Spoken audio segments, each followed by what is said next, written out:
அறிவீர்கள்.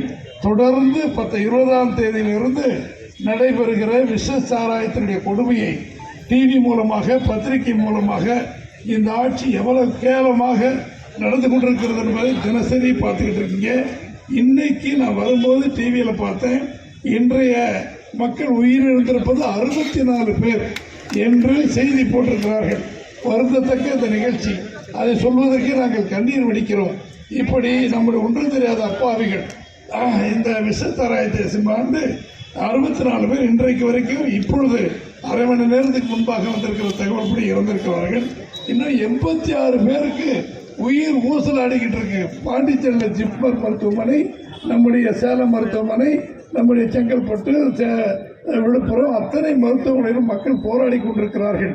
அவர்கள் அத்தனை பேரும் மீள வேண்டும் என்று அனைத்து இந்திய அண்ணா திமுக கழகத்தின் சார்பிலே, மாண்புமிகு எடப்பாடி அவர்கள் சார்பிலே நாமெல்லாம் இறைவனை வேண்டுவோம். சகோதர சகோதரிகளை, 10 வருட காலம் இந்த நாட்டை மாண்புமிகு அம்மா அவர்களும் மாண்புமிகு எடப்பாடி அவர்கள் ஆளுகின்ற பொழுது இது போன்ற விஷச்சாராய சாவுகள் இல்லை, இப்படி ஒரு சம்பவம் நடைபெறவில்லை. இந்த 3 வருடத்திலே தான் செங்கல்பட்டு மாவட்டம் மரக்காணம் பகுதியிலே 23 பேர் ஏற்கனவே இருந்தார்கள். இப்பொழுது 64 தாண்டி கொண்டிருக்கிறது. இந்த சூழ்நிலையில் 20ஆம் தேதி சட்டசபை கூடுகிறது. சட்டசபை கூடுகின்ற பொழுது நம்முடைய எதிர்கட்சி தலைவர் அன்றைக்கு அங்கு யாருக்கு ஜெயராமனுக்கா நம்முடைய சட்டமன்றத்திற்கு வராமல் நம்முடைய எதிர்கட்சி தலைவர் தமிழகத்தினுடைய அடுத்த முதலமைச்சர் மாண்புமிகு எடப்பாடி அவர்கள் நேரடியாக மக்களை சந்திப்பதற்கு 10 மணி 10:30க்குள்ளே அந்த கள்ளக்குறிச்சி கருணாபுரம் அந்த பகுதிக்கு சென்று விட்டார்கள். மக்களை சந்தித்து என்னென்ன ஆறுதல் சொல்ல முடியும், மக்களிடம் என்ன பேச வேண்டும், அவர் குடும்பங்களுக்கு நம்மால் என்ன செய்ய முடியுமோ அவையெல்லாம் சொல்லிவிட்டு வந்திருக்காங்க. ஆனால் நம்முடைய முதலமைச்சர் சட்டசபைக்கு அன்றைக்கு வரவில்லை. அது என்ன காரணம் என்பதில் லேட்டாக வந்தாரா என்னன்னு தெரியல. நாங்கள்லாம் போயிட்டு எல்லாருமே விடுதலை செஞ்சுட்டு வந்துட்டோம். அடுத்த நாள் காலையில் சட்டசபையில் நம்முடைய மாண்புமிகு விஸ்வநாதன் ஐயா அவர்கள் சொல்லியது போல எழுந்ததுமே இந்த இது அன்னைக்கு 52 பேர் இறந்திருக்காங்க, இதை பற்றி பேசணும்னு எடப்பாடி சொல்கிறார். உடனே சட்ட விதிப்படி யாரும் கேள்வி நேரம் முடிஞ்ச பிறகுதான் பேசணும்னு சொல்லி துரைமுருகன் சொல்கிறாரு, சபாநாயகர் சொல்கிறார். இப்போ அவர் சொன்னார், நம்ம நடத்துகிற ஐயா இதில் யாராவது ஒருத்தர் முக்கியமான ஆள் இறந்துட்டா அதற்காக மற்றவரை ஒத்தி வச்சுட்டு பேசலாம். 52 பேர் அன்றைக்கி இறந்துருக்காங்க. அதை பற்றி பேசுனா கேள்வி நேரம் முக்கியம். எல்லோரும் உட்காருங்க உங்களை வெளியேற்றுறேன்னு சொல்லி குண்டு கத்தா தூக்கி எங்களை எல்லாம் வெளியேற்றுறாங்க. இது சிபிஐ அந்த விசாரணை வருகின்ற வரை அண்ணா திமுக கழகம் ஓய்வதில்லை, உறங்குவதில்லை. உண்மையான குற்றவாளி யார் என்பதை காண்பித்து நாம் செய்கிற இந்த போராட்டத்தின் மூலமாக ஸ்டாலின் ராஜினாமா செய்ய வேண்டும், இந்த ஆட்சிக்கு ஒரு முடிவு கட்ட வேண்டும். இப்படி பொய்யான மோசமான ஒரு ஆட்சி இருக்கக்கூடாது என்பதற்குத்தான் இந்த போராட்டத்தை உங்களுக்கு உடனடியாக 2 நாளில் சொல்லி இங்கே ஆயிரக்கணக்கிலே கூடியிருக்கிறீர்கள். காவல்துறை சகோதரர்கள் அருள் கூர்ந்து இதை நீங்கள் தொலைக்காட்சி மூலமாக பதிவு செய்துக்கிட்டு இருக்கீங்க. உண்மையாக வந்திருக்கிற கூட்டத்தை ஐயா எஸ்பி ஐயாக்கிட்ட, மேலிட முதலமைச்சர் ஐயாட்ட எல்லாத்தையும் போட்டு காட்டுங்க.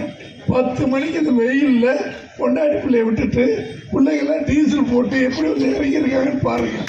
எங்கே பழனிக்கு அந்த பக்கம் தாராபுரம், இங்கிட்டு குஜிலியும் பாரு, இந்த பக்கம் இதில் அடப்பட்டி, கோட்டை எல்லாம் இந்த பக்கம் நத்தம், கொடைக்கானல் பாருங்க, மலையிலேருந்து வேறு இறங்கியிருக்காங்க. இவ்வளோ பேர் வந்திருக்காங்கன்னா இந்த ஆட்சி இருக்கக்கூடாது என்பது தான்.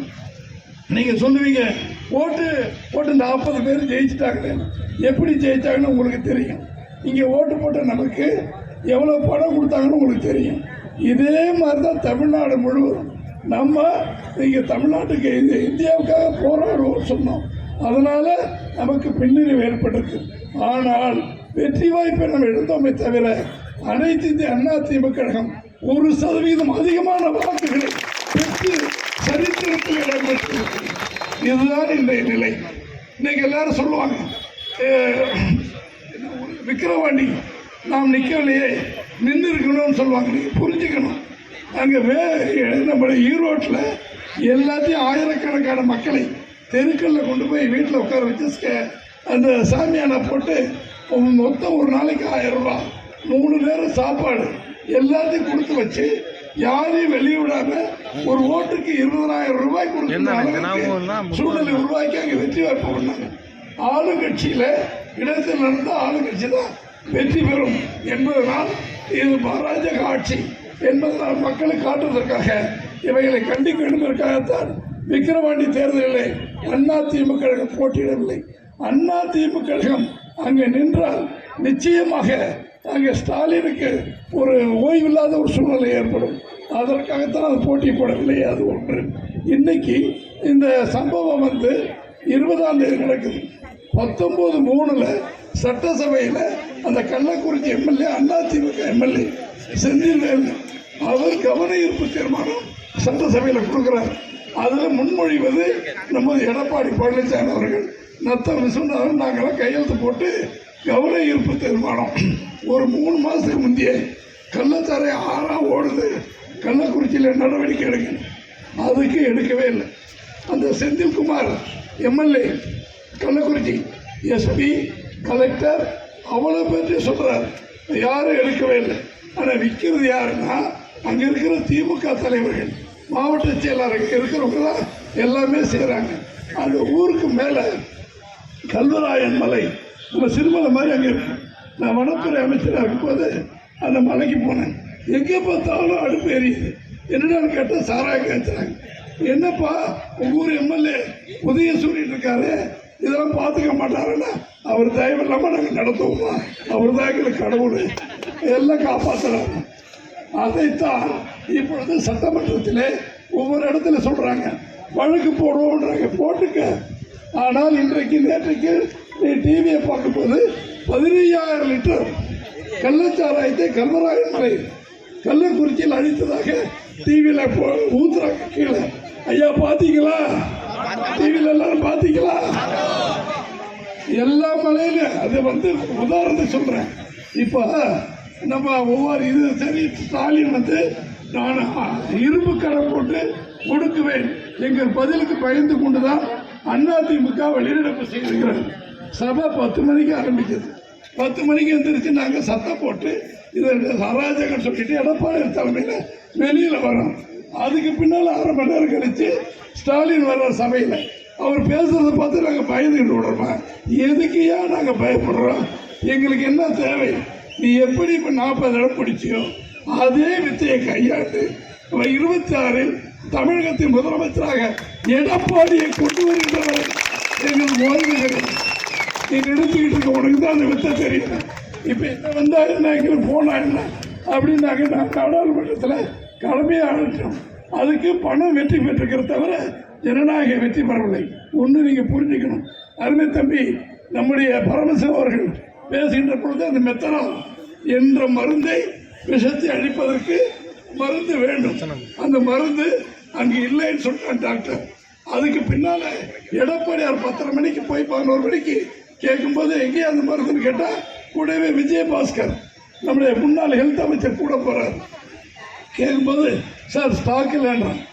எடப்பாடியார் போய் பேட்டி கொடுத்ததுக்கு பின்னால பாம்பேயில் ஆர்டர் கொடுத்து இப்போ அந்த மருந்து வந்து ஆக அந்த கள்ளக்குறிச்சி நம்ம ஊரில் 11 மருத்துவமனையில் கொடுத்தாரு. அது மாதிரி 320 கோடி ரூபாய்க்கு எடப்பாடியார் கொடுத்த மருத்துவமனை தான் இப்போ கள்ளக்குறிச்சியில் இருக்கு. அங்கேயே மருந்து இல்லைன்னா அப்புறம் எப்படி வாழணும்? உண்மையிலே மருந்து இருந்தால் ஒரு 5 பேரோட நிறுத்தியிருக்கோம். இப்போ 64 பேர் இருந்திருக்க. இதை அந்த மாவட்ட ஆட்சித்தலைவர் எஸ்பி அந்த மாவட்ட செயலாளர் திமுக 3 பேர் உட்காந்துக்கிட்டு இது கள்ளச்சாராயத்தில் சாகலை, அவன் செத்து போயிட்டான் அப்படின்னு சொன்னதுனால இதை தெரிஞ்சுக்கிட்டு தப்பிக்கிறதுக்கு ஸ்டாலின் எல்லாத்தையும் சஸ்பெண்ட் பண்ணுறாரு. அது நாசமாக போட்டு என்னமோ ஆகட்டும். ஆனால் ஒரு மாவட்ட ஆட்சித்தலைவர் ஒரு கள்ளச்சாராய சாவை எப்படி அவர் சாதாரண சாவைன்னு சொல்லலாம்? அதுதான் எங்களுக்கு இருக்கிறவங்களை பாண்டிச்சேரியில் கொண்டு சேர்க்குறாங்க. இந்த விஷயம் அவர் அறிவுரை மக்கள் நீதி மையம் அவர் கொஞ்சமாக குடிக்கின்ற குடிக்கக்கூடாதுங்கிறதா எல்லாருடைய கொள்கை. எம்ஜிஆர் கொள்கை அதான். அவர் சாதா கடையை விடாமல் திறந்து வச்சு திறக்காமல் இருந்தார். எங்கே பார்த்தாலும் கள்ளச்சாரம் சாச்சு. இதற்காகவே திறக்கிறேன்னு சொல்லிதான் அப்புறம் திறந்தார். ஆனா பாவிகளா அந்த கள்ளச்சாராயம் காய்ச்சறது மாண்புமிகு நத்த விஸ்வநாத ஐயா சொன்னது மாதிரி காவல்துறைக்கு தெரியாமலா இருந்தது. எல்லோருடைய கூட்டு விஷயம். அந்த கள்ளக்குறிச்சி கருணாபுரம் இறந்த இடம் நம்ம திண்டுக்கல் மணிக்குண்டு மாதிரி, மணிக்குண்டிலே பாக்கெட் சாராயம் விற்கிற மாதிரி. அங்கேயே மாவட்ட ஆட்சித்தலைவர், அங்கேயே போலீஸ் ஸ்டேஷன், அங்கேயே நீதிமன்றம். அதுக்கு பக்கத்தில் தான் இந்த சாராயம் வித்திருக்காங்க. அங்கே சாவுகள் எத்தனை. அதுக்கு இது இருக்கிற பிள்ளைகளுடைய குடும்பத்தை நாங்கள் ஏற்றுக்கொள்வோம், படிப்பு சொல்ல ஏற்றுக்கொள்வோம் என்று அதிமுக கழகம் எங்களால் முடித்த அளவிற்கு உதவி செய்வோம் என்று அறிவித்திருக்கிறோம். தோழர்களே, உங்களை இந்த நேரத்தில் நாங்கள் கேட்டுக்கொள்ளலாம். இந்த ஆட்சியில் எவ்வளவு கொடுமையாக விலைவாசி ஏறி இருக்கிறது. சொத்து வரி, இருக்கிற குடியுரிமை வரி உயர்வு, சாக்கடை வரி, மின்சார கட்டண உயர்வு, அத்தனை கொடுமைகளுக்கு மேல இப்ப புதியதாக இப்ப கள்ளச்சாராயத்தை விற்பதற்கு ஸ்டாலின் அனுமதி கொடுத்து விட்டு புள்ளியும் தூண்டி கிள்ளி விட்டு தொட்டியை ஆட்டுவதை போல நடித்துக் கொண்டிருக்கிறார். தற்காலிகமாக பணம் கொடுத்து வாங்கிய இந்த எம்பி வெற்றியை அவர் நிரந்தரமாக வைக்க முடியாது. இந்த ஆட்சி போகின்ற வரை நம்முடைய போராட்டம் தொடரும். மக்களுக்கு விலைவாசி தெரிகிறது. ஆனால் அந்த கடைசி நேரத்தில் ஏதோ ஒரு மனநிலையில் மாறிவிடுகிறார்கள். அதை 26 நாமும் சந்திப்போம்.